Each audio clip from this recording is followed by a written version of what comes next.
Amanota y'abanyeshuri mu byiciro bitandukanye yasohotse, ndagira ngo mbagezeho top performers muri primary.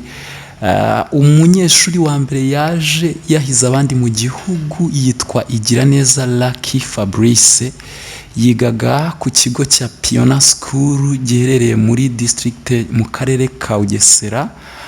Uyu nguyu yaje yahize abanyeshuri bose bo muri primaire. Uwa kabiri bamwita Igeno Alliance Pacifique, uyu yigaga ku kigo cya Irerero Academy giherereye i Kamonyi.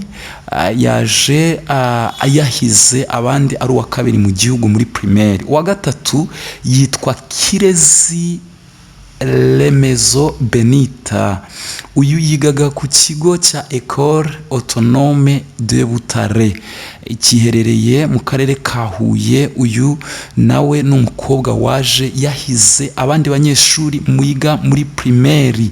Uwa kane yitwa Nsenganshuti David, ni umusore, ni umwana w'umuhungu, yigaga mu kigo cya Kigali Parent giherereye mu karere ka Gasabo. Ni uwa kane yaje nawe yahize abandi banyeshuri biga muri primaire. Umwana wa gatanu wigaga muri primaire yitwa Kazubwenge Mahirwe Vanessa, yiga mu kigo cya Ecole Espoir de la Menime. Iki kigo giherereye Bugesera. Yahawe igihembo n'umuyobozi ushinzwe ibizamini mu kigo cy'igihugu. Aba bana nk'uko mubareba bahatambukanye umucyo mu bizamini byose byabaye. Ngira ngo ibi bizami byabaye aba bana babyitwayemo neza. Aba rero bagiye bahabwa ibihembo bigiye bitandukanye, uko mwagiye mubireba ni box yari irimo Lenovo computer. Bagiye kujya mu wa mbere baryoshye bameze neza.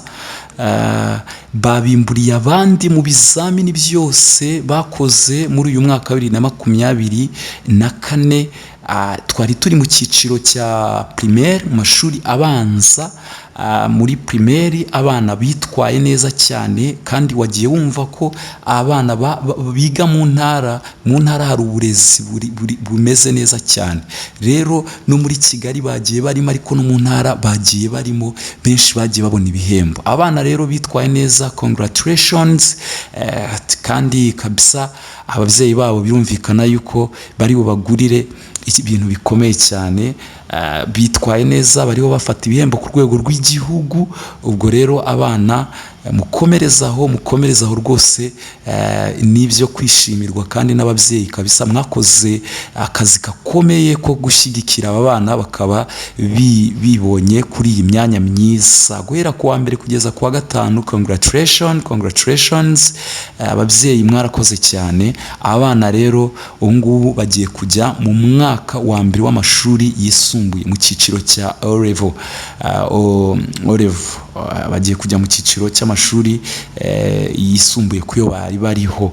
Murakoze cyane rero.